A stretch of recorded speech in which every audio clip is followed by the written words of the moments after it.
So I'll briefly show you the method that I uploaded to the website, or that we will upload to the website, I should say. It's not up yet. And that is, you find the bowl of the head. So if you're looking at the picture of my self-portrait, you can kind of see that there's a round shape here, right? Mm-hmm. So that would be the bowl of the head. So you find that, and then you do a lot more math, kind of like the Loomis method, and then you draw another circle. We've got compasses now, so if you did want to try this method, you could. And then once you have all of that in place, the nose goes on the bottom edge of the circle.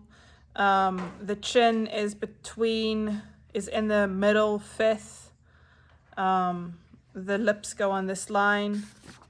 That's right here. It's a little bit simpler than the Loomis method, I should say. And the brows are a little bit more like they just have to touch, the top of them touches this corner right there. The ears are between these same dimensions. So does anybody, and then the jaw is also like there's a line here where the jaw curves to, and then it just curves to the chin. You cut a piece of the head out on the side here, a piece of the bowl, for the shape of the head. Do you have a copy of that paper? Okay. I don't know if I made copies. I can ask my manager to make us some real quick. A big circle to the small circle. So it is, the small circle is 3/5 the size of the big circle, and the center of it starts 1/10 below the big circle, which is the same distance as that. So Wow, that's like some tougher math. it's really not, because on the video I also show, like, you can use your compass, the same compass that you're drawing with, and you can actually just set it to that distance, and then you know you're going to put it on the center line underneath there, and that'll be, or you put it there to mark the 10th, and then you open it up to that point, and then you can easily draw that circle. So it's really not that crazy math, and you can also estimate this a little bit more easily than Loomis. So what you do, regardless of which method you're going to use, you're going to start by drawing a center line on your paper. So that's really the only thing that I do to start off with, is I draw a center line, and you don't have to be precise with it. And then I'm also going to draw a center line on my reference picture, and I use centimeters for that. Oh dear. So you just kind of, it doesn't have to be perfect, but as close as you can get. Just kind of, it helps to kind of look and mark the center, or where you think is the center, in like 3 different spots. And then like at least 3 spots. And then put your ruler on those points and find like kind of the common denominator. Okay. I appreciate that. So like I was saying, you don't have to draw the center line. You can also just look at your reference, and you can, when you look at your reference, see where the center line needs to go. Right? So what's more important than drawing the center line is to find the top and the bottom of the head and kind of get a size ratio between that and the width. So if I take my pencil, and I don't even have to measure it, if I take my pencil and I put it on my chin and I grip it right there where the chin is, and then I turn it sideways on the thickest part of my head, that is about 2/3 the width of the height. Not And including the hair, or no, I'm including everything, because if I'm doing the bowl method, I'm including everything. If I'm doing the Loomis method, I'm not. If you're doing the Loomis method, you can make your grid on the picture and draw it on your paper and do it that way. Basically, you're just going to measure how far everything is apart and do it that way. It's all math. But if you're doing the simplified method that I'm going to walk through today, then this is how you're going to do it. so I'm going. So the papers that I gave you guys that already have a center line and a circle drawn on them, they also have the center of the circle marked, which is important. So that's step 1, is drawing a center line, mark the spot where you're going to draw your center line and your circle around. And then use your compass. I set my compass. I think I set it to 8 centimeters for these. Yeah, so I set, but the teen volunteer did it, so they might be slightly imperfect. Yeah, they're not exact. This one's not perfectly 8 centimeters, but in any case, I set it to 8 centimeters for these. So if you want to have an easy time mathing, then maybe pick an easy number to math with. So this one is not 8 centimeters, but I'm going to imagine for the sake of the argument that it is. So now the second thing that I'm going to do, where's my instructions? I'm going to tell you guys the same way that I wrote it down. Okay. Yeah, I found them. Okay, so draw a circle, mark the center. We did that. Oh, and you want to use light marks, as always, when you're doing construction. Draw a line horizontally through the center. So that's the next thing. And I like to use something like you could use a clipboard or your pencil case or something that's got a 90-degree angle to make sure that you've got that line straight. So I line one edge up with this. Yeah, there's T-squares if you want to grab one of those, but well, you might not always have a T-square handy. So if you just make like a little bit of the line using a CD cover or whatever you have laying around, a book, because it's the library and yay books. So draw your center line. And you might have an old CD case somewhere though. Even if you don't have CDs, you might have an old CD case. Okay. Everybody does. Okay, so step 1 is draw the circle. Step 2 is draw the center line. Step 2 is also draw the other crossover center line, the horizontal one. Then step 3 is we're going to divide this line into fifths because your eye fits into your head 1, 2, 3, 4, 5 times. Don't believe me? Let's see. Eye from inside corner to inside corner.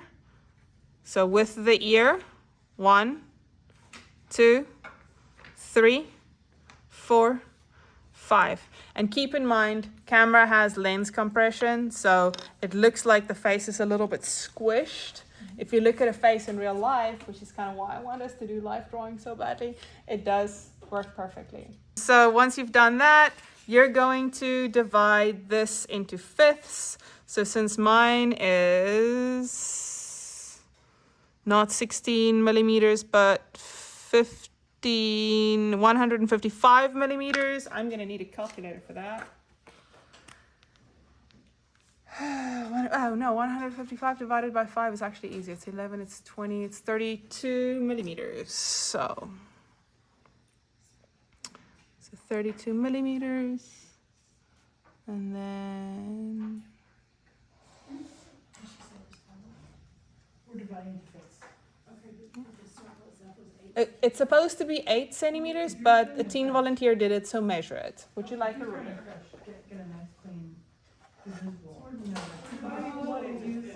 The same The whole circle is the diameter It's a horizontal like 150, right? And that's easily divisible by 5. So and you're just making little marks. For a radius, And then I like to measure from that edge and then from this edge, so that I know that I'm getting it centered. Yeah, those glasses are in my very near future, y'all.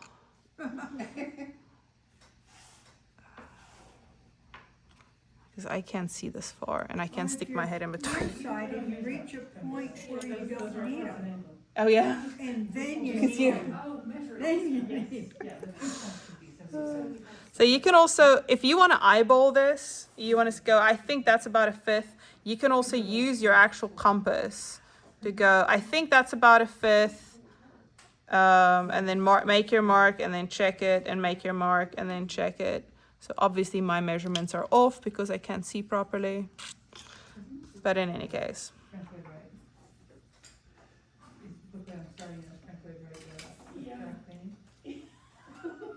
move my eyes out slightly. Okay, so now when you're done with that, you're gonna draw a line down.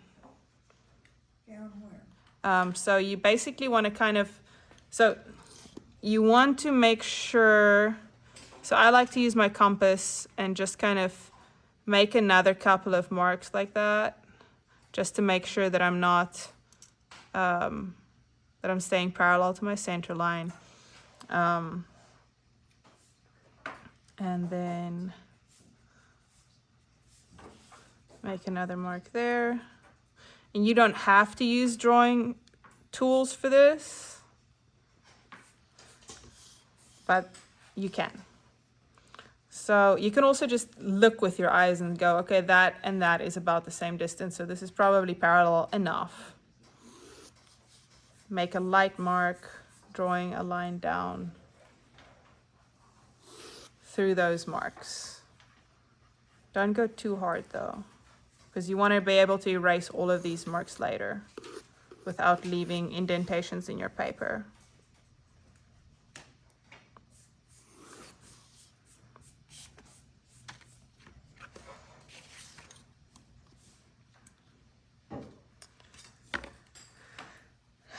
And step 4 is to divide this, the vertical line inside the circle, in thirds. So I'm gonna eyeball this, honestly. I'm gonna go, I think that's a third, and I think that's a third. And then I'm gonna use my compass, and I'm gonna go, or my pencil. I could also just use my pencil and go, that is not a third, that is too small. I need to make it a little bit bigger. So maybe that is a third now. So if I do there to there, and it's above there. Yep, that works. So that's my third, and that's my third line. So I can just go erase the ones that I don't need if I'm gonna get confused by them. But that's all. The vertical diameter of the big circle? Yes. Yes, that's the right word. The horizontal, sorry, the vertical line inside the circle gets divided into thirds. To put it in very simple, very clear words. Which is 2 radius, also known as diameter. So you are going to draw one line, and that's on the So you take the entire on the bottom third. diameter. Okay. So now that you've got your thirds, It's gonna be. you can, again, you can like measure this, or you can estimate that this is the same distance as this, and then you're going to draw a line horizontally through the bottom third. At 30, I'm sorry, you doing what? and then I you're can't gonna see it there. So, yeah, I'm sorry, this. do the mark. So you've divided the, yeah, so you're going to draw this line number 4, line number 5. So the line I just drew is line number 5 on your paper.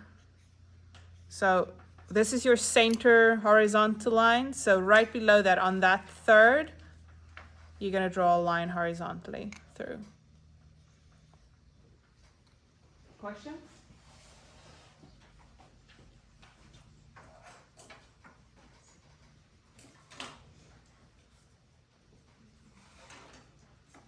You kind of threw me off, you said that there was line 5, is there supposed to be a page that we're referring to on that page? Yeah, you don't have to refer to it, it's just if you want to. That's that reference.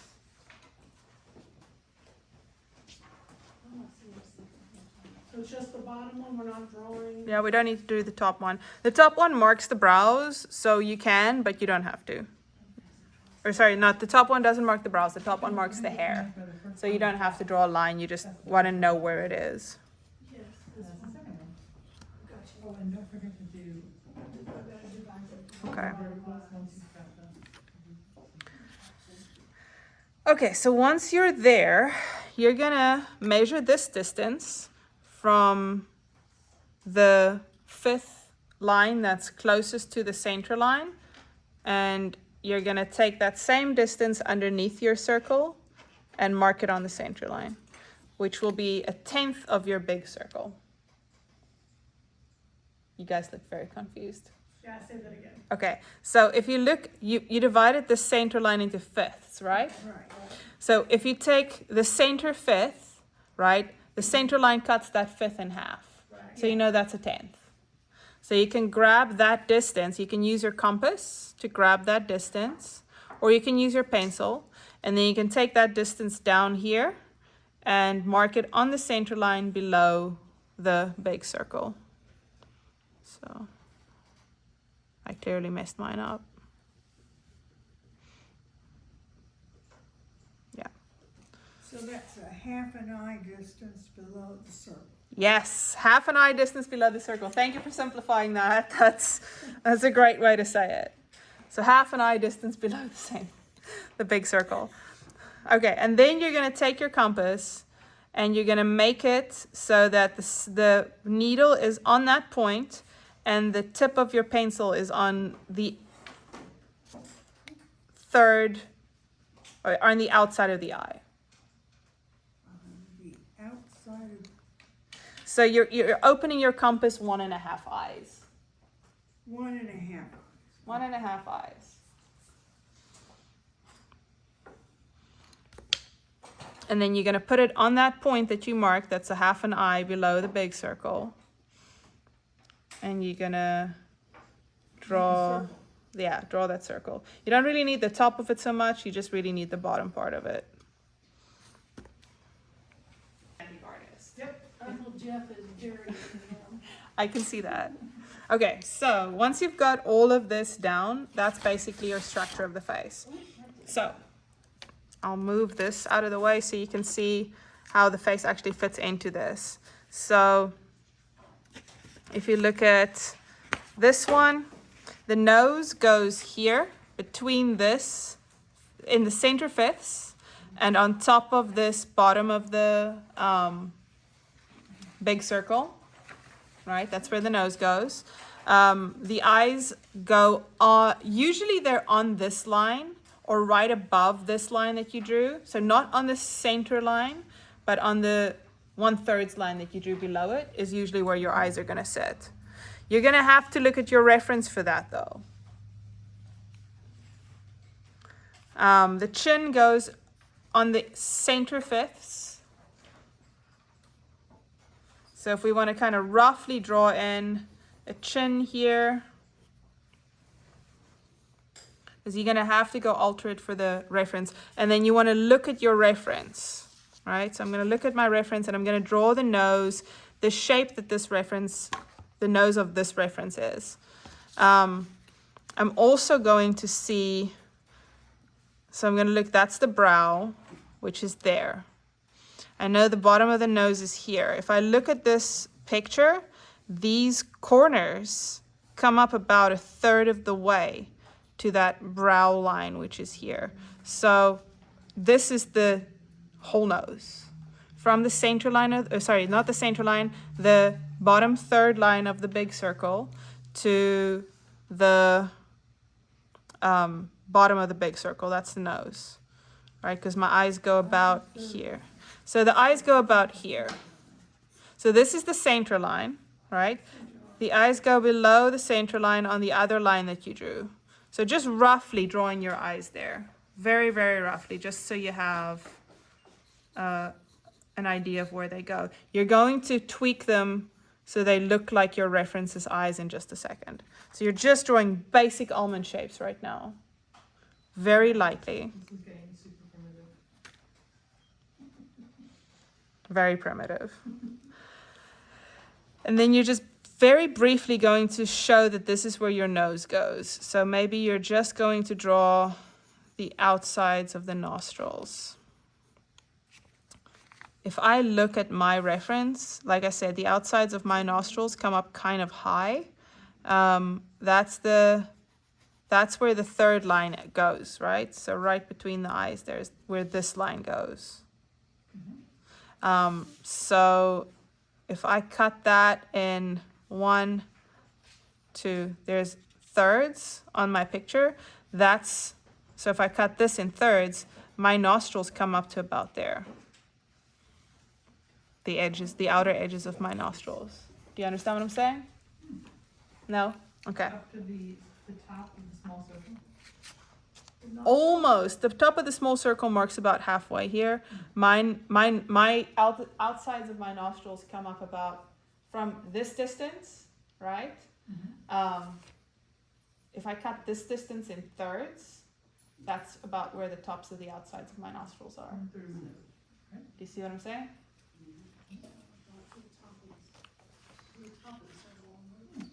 So that's how high my nostrils come up. It doesn't mean everybody's nostrils is going to be like that. Look at your reference. And also, my nostrils aren't like perfectly like brackets. They look more, the shape of them, and I want to use the bigger photo for this actually. The shape of them are more like, it's more like a long triangle, right? So if I take this outer edge here and I take that outer edge there, there's a pretty defined cut there. So I'm going to get that line right. So there's a line that goes down there. There's a line that goes down there.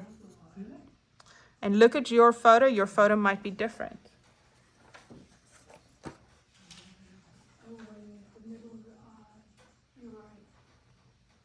Also, I can see that the outer edges of my nostrils are one of the darkest things on my photo, on my reference photo. So I'm going to use a darker marker or darker pen for them right now, pencil. So they go down, they slope down quite dramatically. And then they slope in quite dramatically too. And then there's like an extra little shadow here.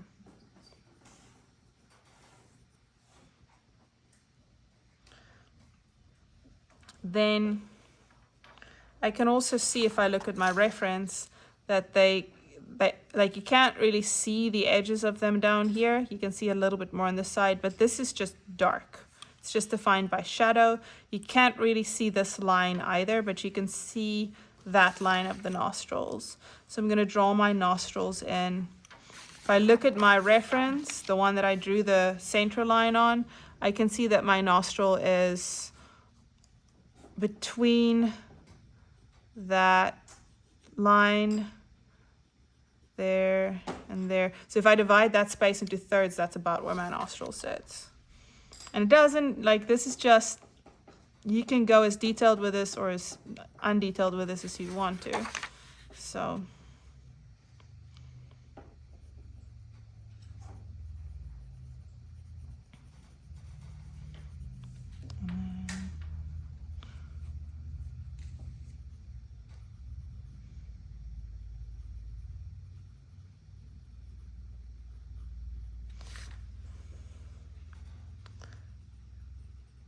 So we're drawing the general before we draw the specific. So don't get too sucked into details at this point. Just draw the most characteristic specifics that you can see. And then I'm just going to make a little bit of shading here and a little bit of shading here, because I can see that those areas are darker. And then this Cupid's bow running down here is also basically just shading. So I'm kind of going to use this center line to just create that kind of effect. And I've got this interesting thing going on where it looks like I've got a Y on the front of my nose because of the lighting.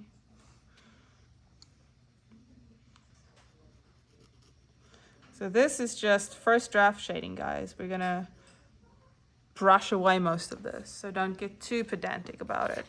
Okay. So that's my nose. I've got my nose in place. That's the biggest marker. Now, if I look at my lips, oh, and I also want to get my chin in place. So the chin goes here. I can look at my reference. My chin is pretty round. Some people might have a very flat chin. If you have a cleft chin, it might be like a bottom. So look at your references chin. So mine is pretty rounded. And it's pretty shaded in this photo, so I'm going to make it pretty dark.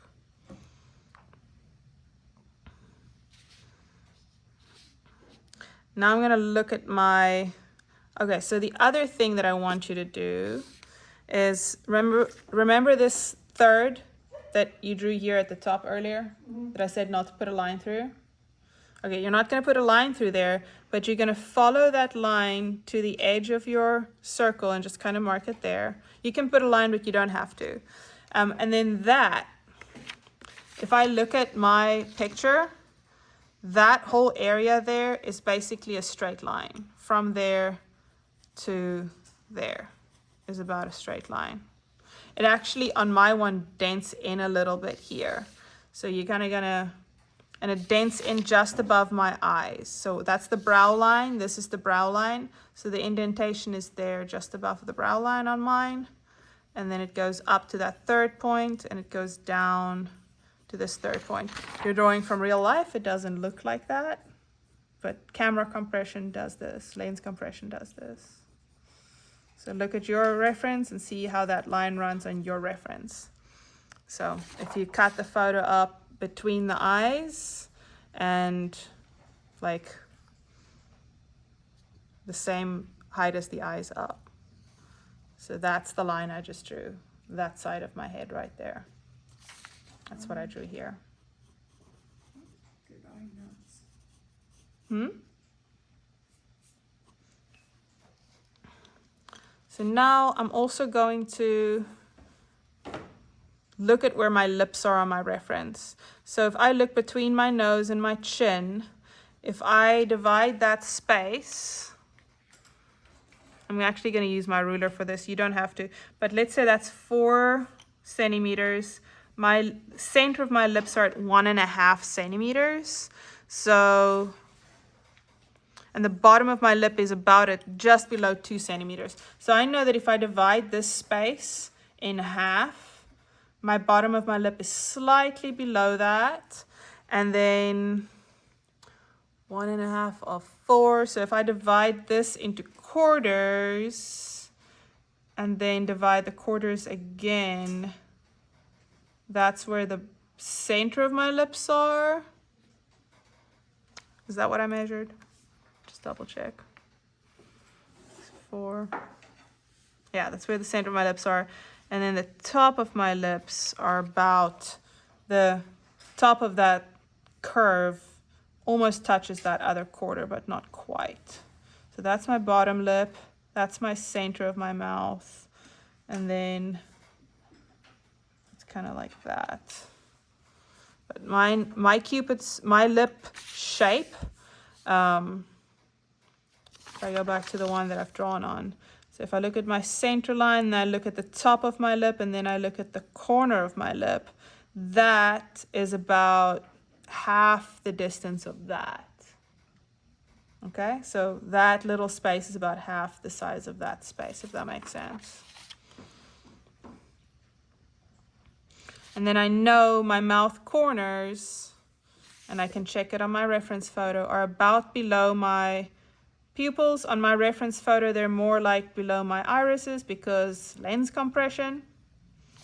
IRL, they would be below my pupils, but I'm going to make them about there. I know that's going to be about below my iris. And I'm going to measure that distance to the center line and use that to find the other corner. So that's where I'm going to draw the corners of my mouth. If I look at my mouth from this angle, it's almost a straight line, but not quite. There is a slight curve and a slight dip in the middle. So I'm going to make that slight curve. Before you go further, can you please explain that method again below the nose to find the center line? Okay, so you measure the distance from the bottom of the nose to the chin. And they use that to find your ratio for where your lips go. And it's going to be different on every reference.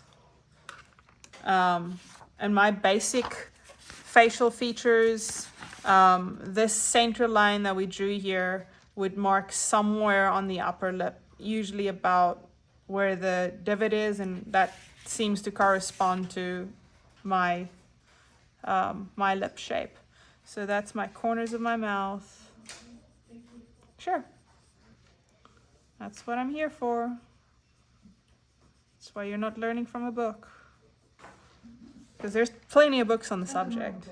Nothing wrong with books, but some people learn from books and some people learn from people. Some people learn from doing and messing it up.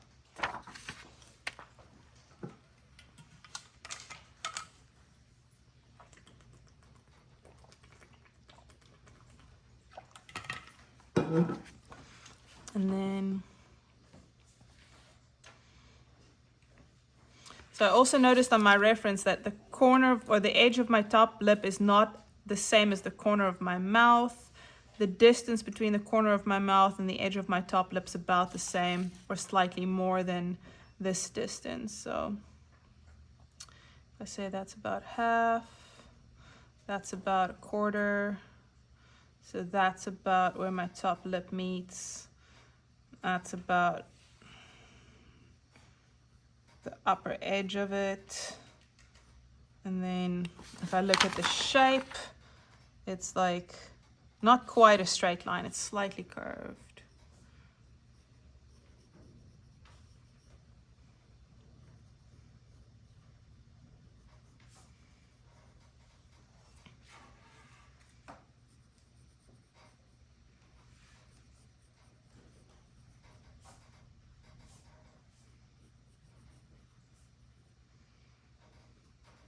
And I look a little bit more mad in my drawing than I do in my picture, so I'm just gonna fix that. Not quite that angry. So I'm just bringing the corners of my mouth up a little bit.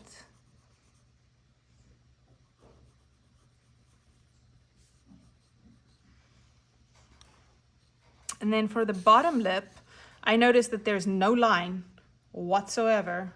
If somebody would like to show me where the line is on my bottom lip, I'd love to see it. There's no line, it's just shading. So I'm just going to do some shading here. And then I can see that the shadow kind of goes in up a little bit on this side. So I'm gonna kind of, and that's about in line or slightly wider than where the top of this upper bow is. So about there is where it starts to curve up, and then it kind of meets my upper lip almost. So, and this is just shading. I'm not drawing, I'm just shading. Not drawing a line.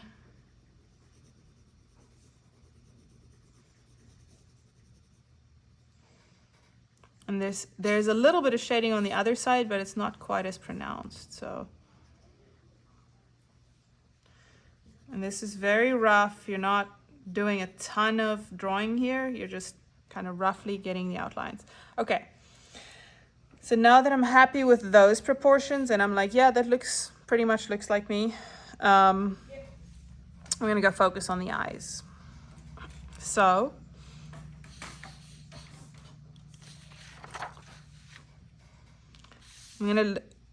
it's actually a good exercise to do if somebody wants a piece of paper they can use to trace. I'll give them one from my sketchbook. My sketchbook paper is really thin, it's really garbage. Don't buy the sketchbook, it sucks. But you can actually trace the shape of the eyes. Or if you have, I guess my sketchbook isn't quite that thin. What do you need, Julie? Okay. So you can actually use a pencil that's a different color also to draw the shape of your eye. That's a good exercise so that you kind of just trace the inside line of your eye. So you can see what it looks like before you draw it on your paper. So I can see that the inner shape of my eye is, there's like, this line's a little bit down and kind of straight and then it curves up here. This line comes up and quite straight and then it curves down here. So I know that's the shape I need to draw my eyes. And the fifth here that you drew, that usually marks the inner corners of your eyes, including the tear duct. So this will come up here a little bit. Oh, you might also want to make sure that the eyes of the drawing is actually on that line. They might be slightly above that line. So if I take this distance between, so this is going to mark the top of the head. So if I take the distance between the top of the head and the nose, I divide that in half. That's the brow line. Yep, that's where I have that. And yeah, my eyes sit on the same spot in my reference as they do in my drawing.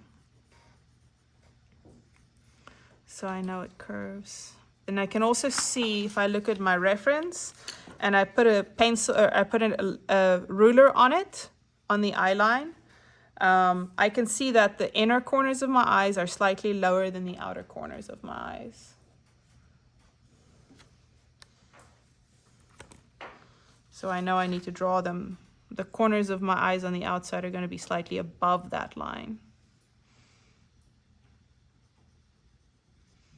Whereas the inner corners are going to touch that inside corner. Is anybody like super... Oh, and the other thing is your eyes are not symmetric. You might... So I am drawing lines now, but in my reference, I want to remind you guys, if I look at my reference, you can't really see that line. You can't really see that line at all on the eye. So don't make it dark, because you're basically going to erase it. So I'm just drawing it for myself to see where it goes, to get the shape.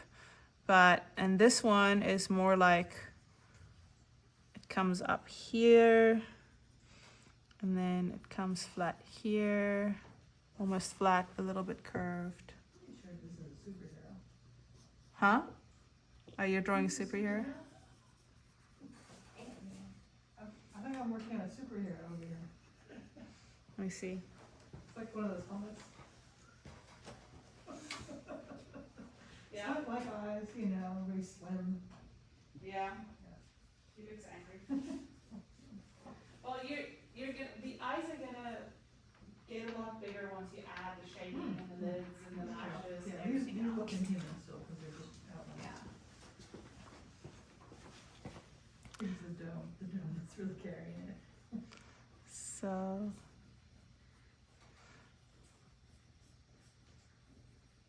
So I'm actually going to erase some of this line that I made on the bottom on this lid. I'm just going to lighten it up a little bit because I don't want it to be that dark. It's not that dark in the picture. And then this one, I'm just kind of going to mark it a little bit. Okay. And then, so if anybody remembers about the lesson about eyes, we said that your iris, you can see all of the bottom of the iris, but you can't see all of the top of it. So usually your pupil almost touches the top lid. And if you look at my reference, there is a light spot in the top of the pupil. Find the light spot in your drawing. Draw that light spot in and do not color over it. And then the other thing is that the iris, the width of the iris, from there to there is the same distance as from there to there and from there to there. So the iris fits into the width of the eye 3 times. Does anybody need me to show them that? Come over and show them.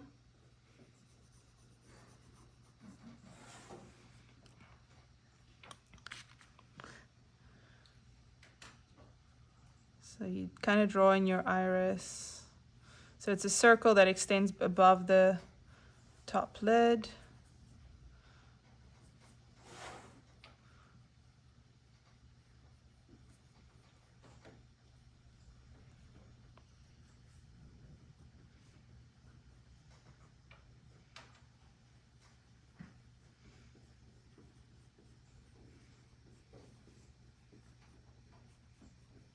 And for this one, you do kind of want to try to get your irises the same shape and size. So take a step back once you've drawn them. Sometimes it helps to take your drawing and turn it upside down so that it just turns into lines instead of an iris, and you can see where you're making a mistake. It's easier to see where you need to go in or out.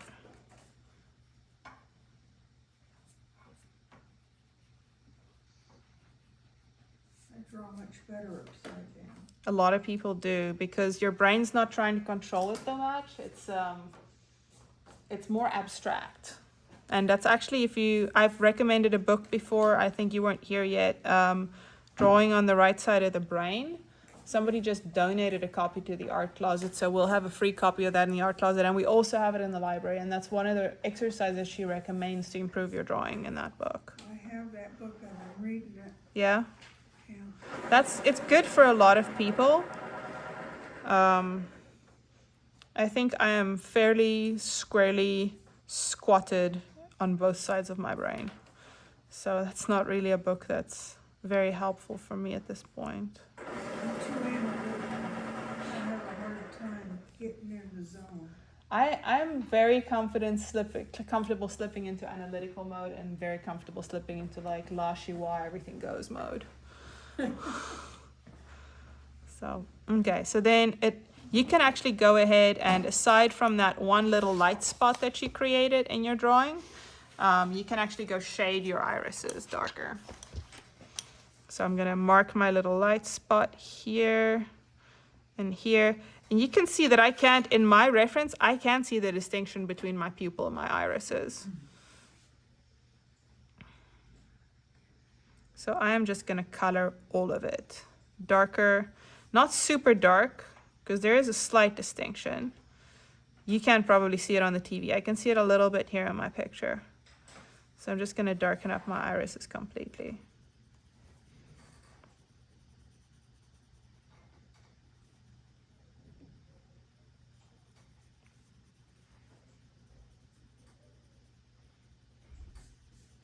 And if you weren't here when we did the grayscale exercise, I printed out more copies of them.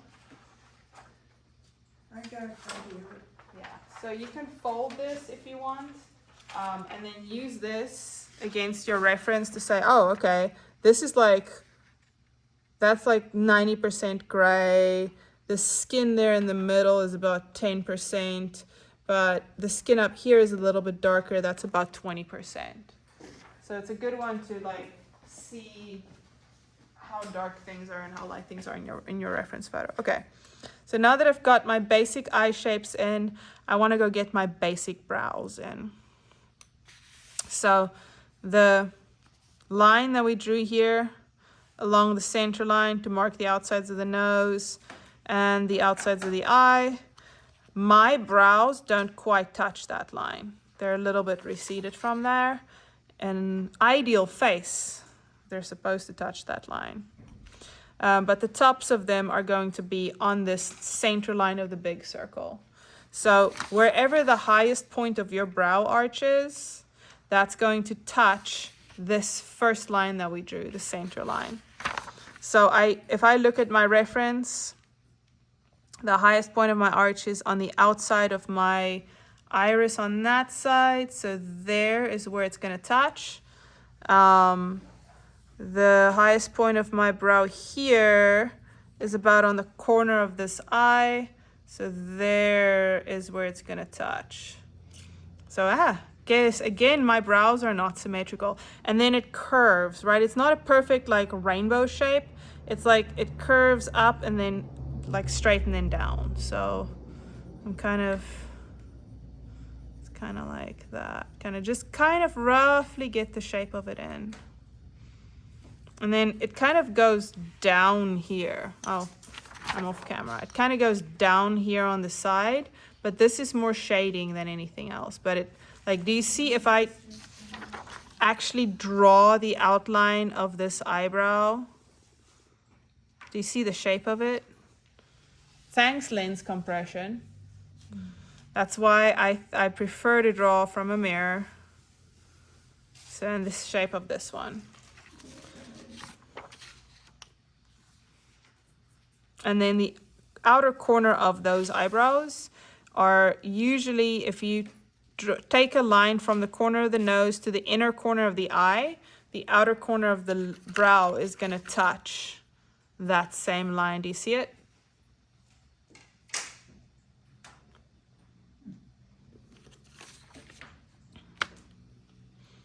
Not for this guy. Mm-hmm. Some people. Some people. On an idealized face it does, supposedly. But what is the idealized face? Everybody has a different taste. There's a book that I read in my youth called A Billion Wicked Thoughts. A billion what? A Billion Wicked Thoughts. Saiga Dam and Ogi Ogas are the authors. They were Google, Google scientists. One was a neurobiologist, I think, and the other one was a psychologist. And they, analytical psychologist. And they went and they downloaded billions of searches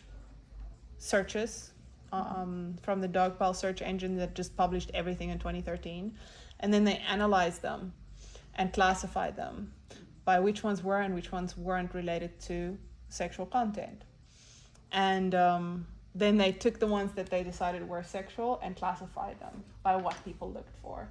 And the results are just it's not what you would think at all. Like almost nobody's looking for skinny girls. Let's just put it that way. It's a really interesting study because it's the first study that's ever been done into human desire and how we behave when we think nobody's watching. When did you say it was published?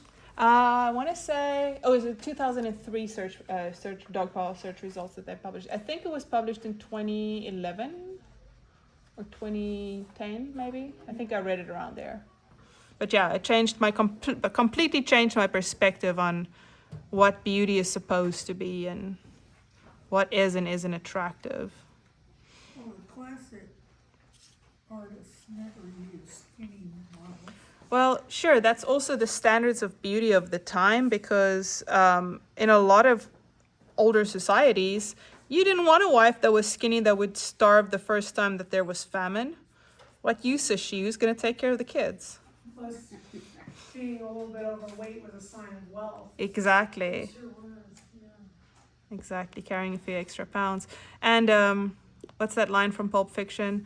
It's a shame, it's a pity that what the eyes find appealing and what's appealing to the eyes and what's appealing to the touch is not always the same. It's often not the same thing.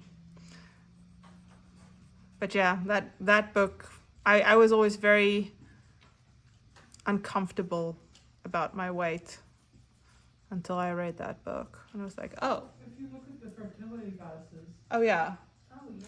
none Yeah. of them look like Kate Moss. exactly. Yep. Yeah, but I was a 90s kid. What's that basket cake? That's one of the old thing in that picture. Okay, so now we're actually going to start adding in some tones. This is what I was trying to think. I'm going to kind of shade my eyebrows in a little bit. Yeah, like spaceships. And they're not the same darkness all through. Like they're a little bit darker here than they are on the edges. And you're just kind of be mindful of your pencil strokes, but don't try to draw perfect like eyebrows. Like don't try to draw each strand individually either at this point. You're just kind of getting the tonal, how dark it is now. The tonal value is what I'm looking for. That's the word. Okay, so now I've got that in. And then I'm also going to look at the shading around my eye a little bit. I'm not going to get too detailed, but I can see there's darkness over here. So I'm going to fill some of that darker areas in. I wonder if that's just a shadow.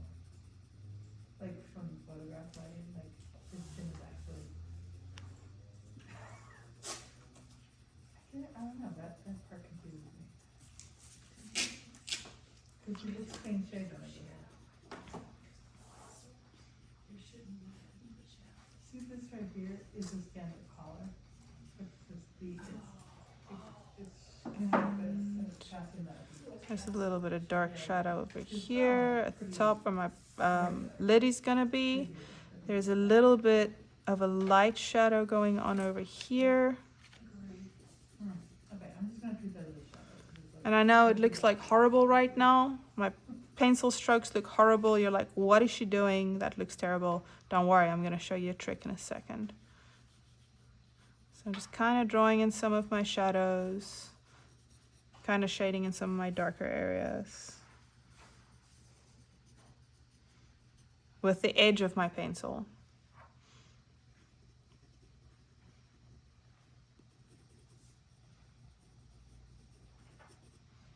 Okay, and then I can see that there's a shadow over here.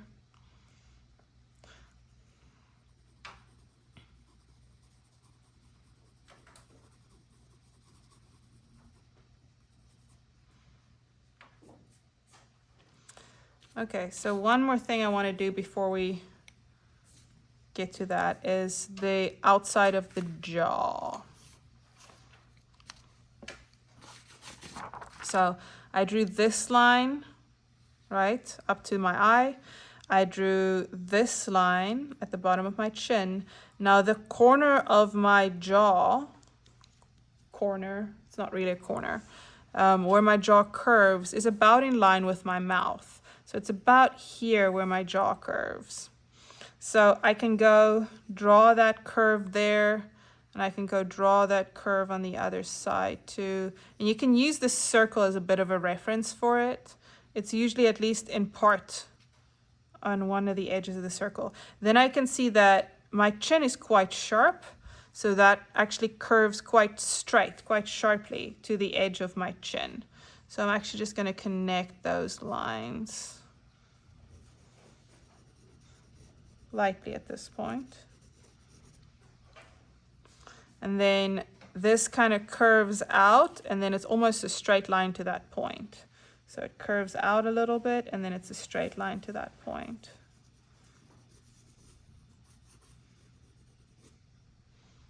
So I look at this, and I see it's not the same, so I go fix it. So I need to come out a little bit wider over here, it looks like. Because this line over here is about that angle, so it's not quite that sharp. So it goes out a little bit more like that.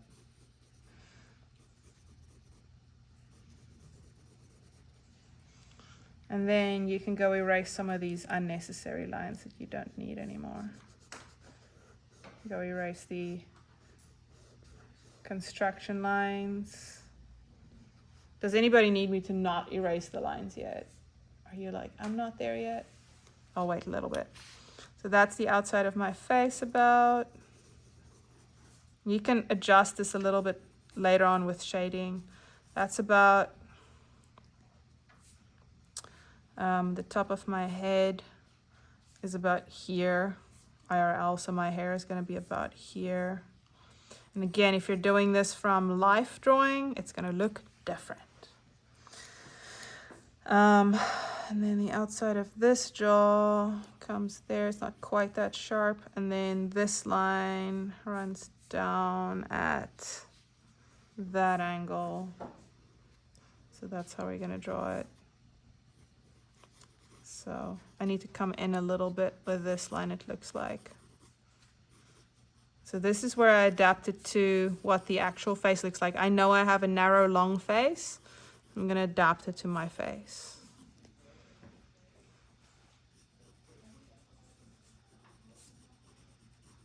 Okay, and then you can start erasing lines you don't need. I don't need the outside of the circle anymore. I don't need these central construction lines anymore.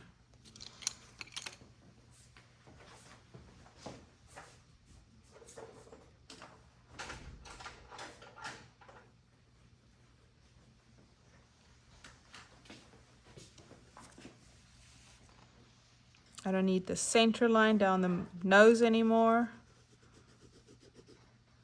I'm going to use a hard eraser for this actually.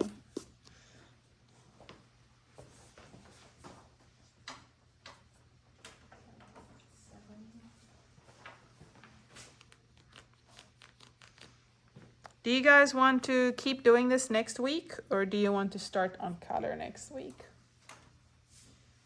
I think we're gonna need time to finish our drawing. Okay, so then we'll finish this next week. Don't take just my opinion. who's like, I do not want to do this next week. What is the next topic? We're gonna jump into color. So color. So we're gonna start mixing colors. I think we're gonna use acrylics. Hold on. Let me take a peek real quick. You come with lesson B. By the way, if any of you haven't noticed, I have no filter. It's a South African thing, and it's also an ADHD thing. So You have no what? I have no filter. No filter. I just say whatever's in my mind comes out. Are you sure you don't have Tourette's? Definitely don't have Tourette's. Definitely don't have Tourette's. Okay, definitely. If I did, I'd have an excuse for how much I swear. Okay, and like everyone in South Africa has the same quote. It is just Problem. no, it's not a problem though. It's not a problem in South Africa. It's just a problem in America. In America, you get in a lot of trouble for saying what you think. So do you think Americans are more polite, More reserved, more reserved? more guarded. South Africans would. It was something that was very strange to me. I'd meet people in America and I'd be like, "Oh, do you want to like go hang out?" And then, "Oh no, I don't know you like that." I'm like, "What do you mean you don't know me? Like, I'm not asking you to marry me. Do you want to go hang? You want to go have coffee?" How anyway? People are like, in South Africa, you can knock on a stranger's house, and they'll probably invite you in for tea. It used to be that way though. My family, my mother's side are all Italian immigrants, and it was, everybody would just come over each other's houses, nobody had to call ahead. You would actually be prepared for company. You'd go to the store and you'd buy desserts for when company came over, and it would be reserved, because you knew somebody would stop by at some point, and you would have to offer them coffee in Danish or whatever. We'd bake. The women would stand in the kitchen on a Sunday after church and bake. And there would always be cookies or cake or something. And like sometimes people would come into your house and you'd be like, "Oh, I'm so embarrassed. I only have packaged cookies. I only have Mari biscuits. Is that okay?" And somehow that all changed. I don't know why. Us and them mentalities, unfortunately, has ruined society. There is no us and them. I know there's this Italian stand-up comic that actually does a routine about it, about how company was always going to come over. Now people are scared of their doorbell rings. Yeah. Have you ever rung the doorbell and you're pretty sure they're there and no one comes and you're just like, Oh yeah. how can you do that? Oh yeah. What are you thinking in there? I had truck or car problems at one point for like the last car I had. And I knew what was wrong with it. I just needed to jump my battery. And I had to be somewhere. I think I had to be at work.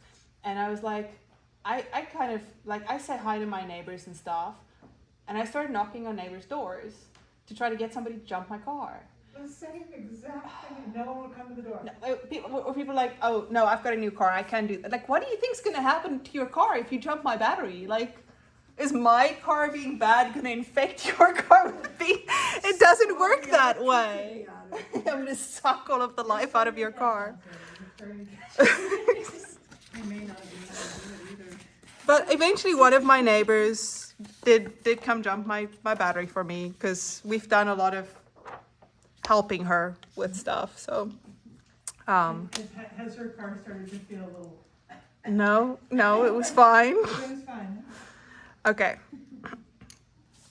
So now that I've got my basic structure in, I also maybe want to add, I decided that I'm not going to draw the neck, but I am going to do a little bit of the neckline. So I'm just kind of going to see, so over here, so it's about below the eye corner here is where my neck starts. So I'm just going to go in there. And then on this side, kind of the same thing. I'm just kind of going to go in there a little bit, and I'm going to maybe draw roughly just a little bit of the texture of this sweater, just kind of to show that my neck exists. So I'm not going to get into detail on this. In fact, I like leaving the edges of my sketch sketchy. And you can maybe go add some of that tonal value there if you want. To really, basically all I'm doing here is I'm contrasting the chin, because there's no line for the chin. And then I like this shadow there, so I'm kind of going to put some of that in.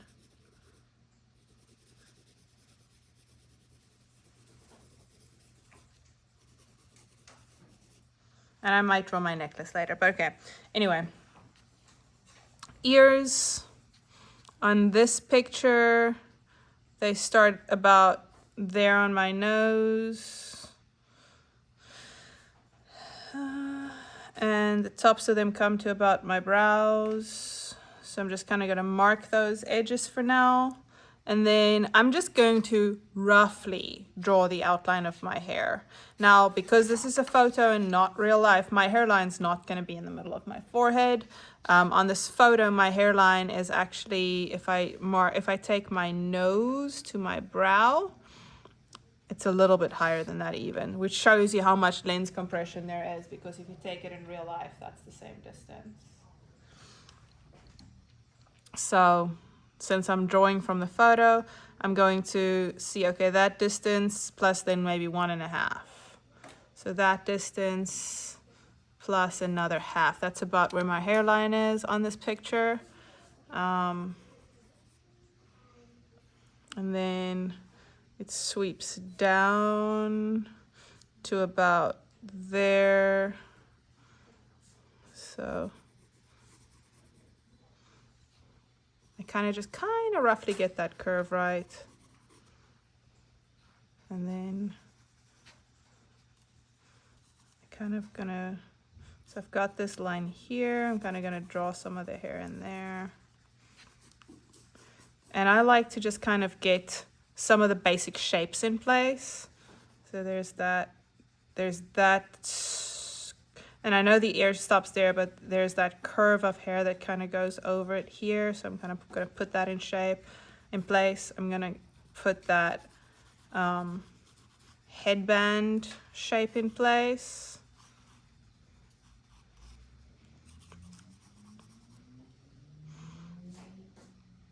And then that thickness there, I can compare that to maybe the width of the eye. So I know I need to make it about that thick.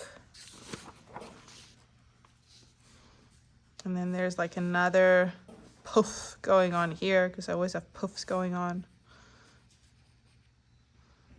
And then, so this cowlick goes down and then puffs up here. And goes up there. And the headband comes over here. You might find that you run out of space on your paper. If you do, that's okay. You don't have to draw all there.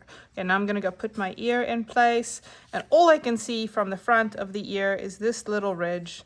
So that's basically all I'm gonna draw. I'm just gonna kind of trace that ridge and then give some shading here. Very simple. Can't see more of the ear. That's all I can see. That's all I'm going to draw. And then I am going to draw some of my dreadlocks. Oh, there's another little tuft that comes down here. And then the dreadlocks basically start going out here. So that line runs like that. There's one that runs down like that. There's one. So you're kind of just drawing hair shapes to start off with. You're not really drawing hair. And it's going to look weird at first, but you'll see once you start doing the shading and the lines, it'll look good. So I'm just roughly kind of sketching some of the main lines that I can see on my locks. Okay, and pretty happy with that. Now I start adding in some of the tones. I'm using a 3B pencil, so not a very dark pencil, not a very light pencil, and I'm just going to start adding in where I see darker areas. Slightly, not very heavy. I'm using you can see I'm using the pencil almost flat against the paper, almost the side of it flat against the paper. There's a lot of dark spot under this eye. A little bit of dark spot under this eye. And remember, my eyeballs are not perfectly white. There's a lot of shading on the inside here.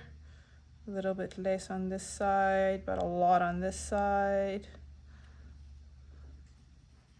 I haven't drawn my lids yet, which is why my face looks weird right now. You can, at this point, if you want to, go drawing those lids.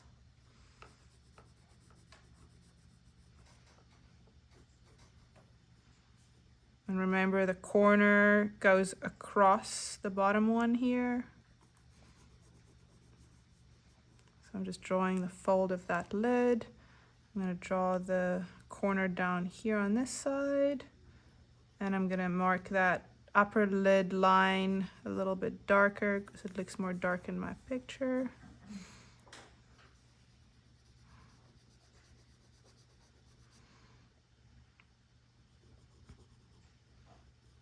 And remember what I said earlier, detail is the enemy of a good portrait. Do not go into too much detail yet.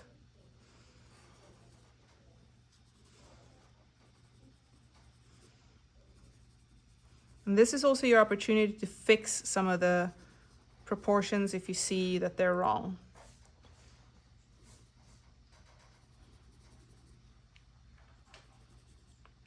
So this is where I start defining the shape of the nose too. Since I didn't draw any lines up, I can see that there's a slightly darker spot there. And then this whole side of my face is darker than that side. So I might choose to use a lighter pencil to fill that in actually. Just redefine that edge there a little bit.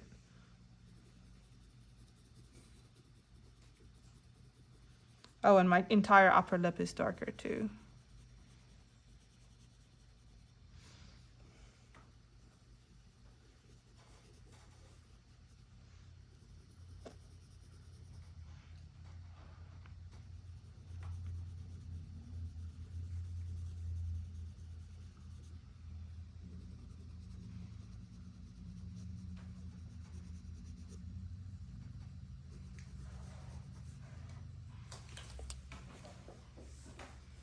Again, not choking my pencil, holding it kind of far back. I'm gonna fill in some more of these tonal values over here. Oh, and there's a lot of very dark values on that side, so I'm actually just gonna go for a darker pencil. And I'm gonna fill some of my darkest values in now. So now I'm using 8B just to fill in some of those really dark values over here.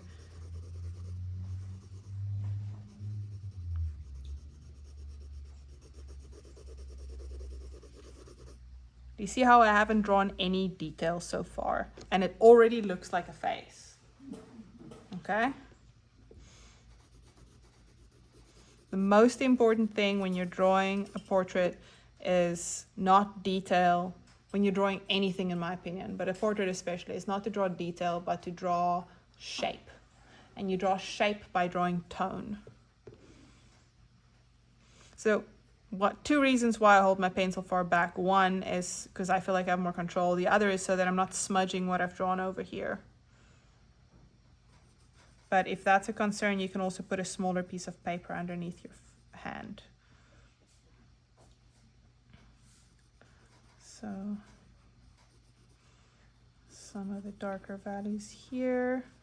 And for the hair, I'm kind of following the line of the hair in that curve. When I draw those darker values in there, and the line of that headband, when I draw that darker edge there.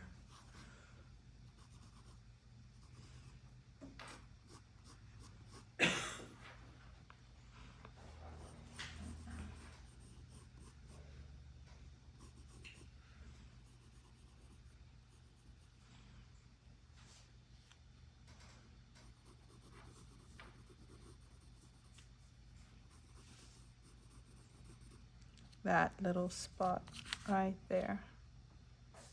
That's what I'm drawing right now.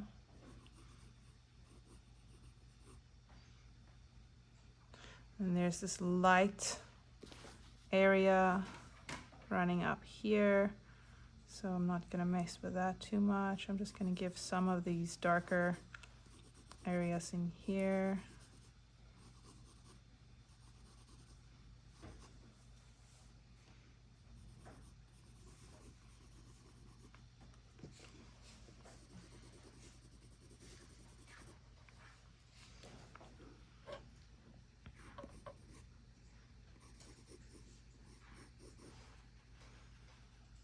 Oh, I forgot to draw my ear on this side.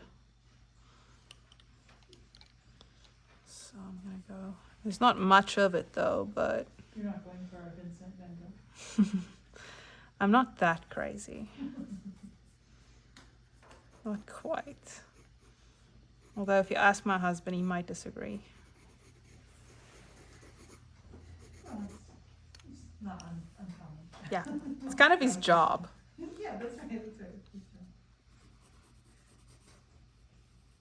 I tell him he's a cat and he tells me I'm the crazy lady in there. And neither of us take each other very seriously.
Warts and all, you guys. I've got this line that I absolutely hate running down the sides of my nose. I'm gonna fill it in. I want it to look like the actual person. Not gonna idealize. Oh, is that what you mean by no filter? Like you don't apply filters to your own? No, I mean, I don't have a filter on my mouth, but Okay, this is okay. also like hashtag no filter. You could build yourself a more attractive face, because you can do anything you want with it. It's true. Like, as long as you only look at yourself on a phone ever. If you ever look in the mirror, you're screwed.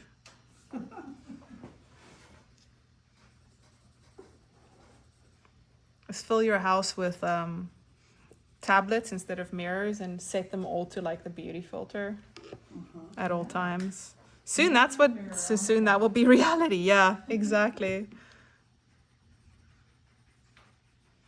So I'm using my darker marker again to get some of these shadows in.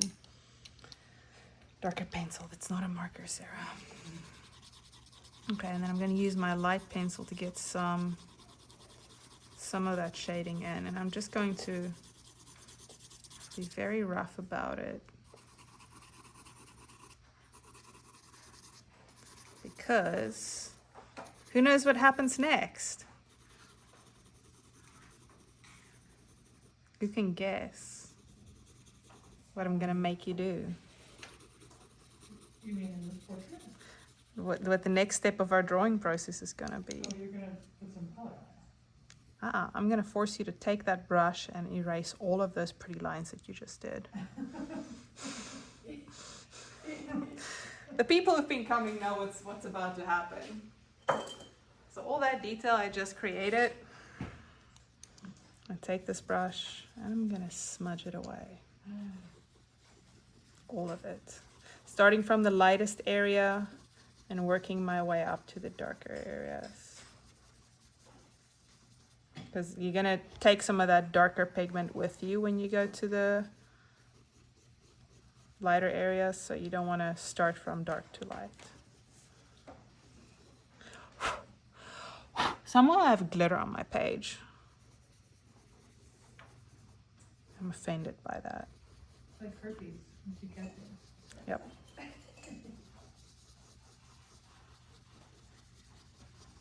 But look at how nice that makes the skin. Nice and smooth.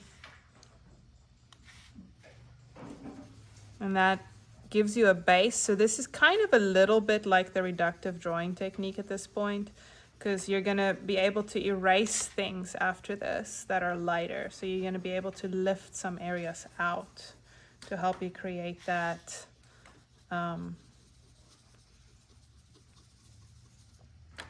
that shape. You can still see where things go. How did I get glitter? Oh, it must be on the brush. Okay, so yep, this brush has glitter on it. Oh boy. So watch out, some of the brushes have glitter on them.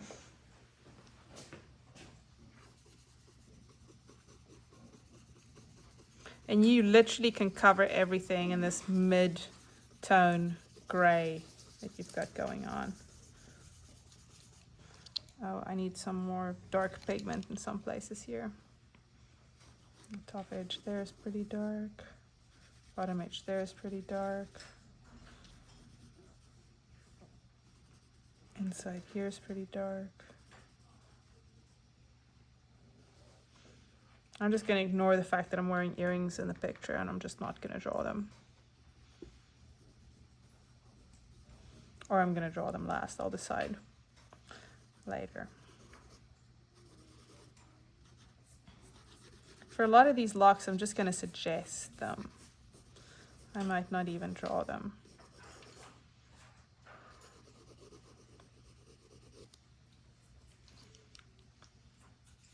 Same for the hair. Smudge it up. You want to get a nice kind of gray base everywhere where there's person.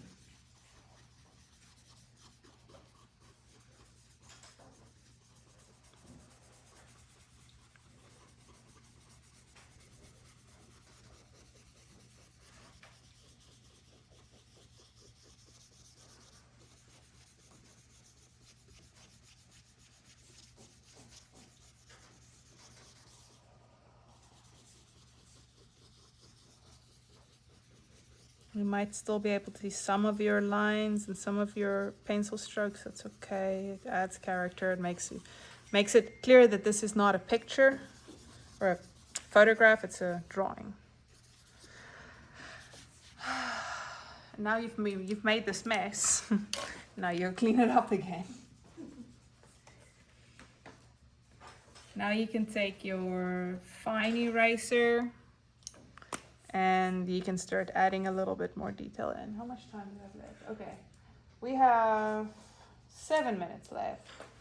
We're probably not going to finish this today. So we'll keep doing this, keep working on this next week. And then the week after that, we'll start on color.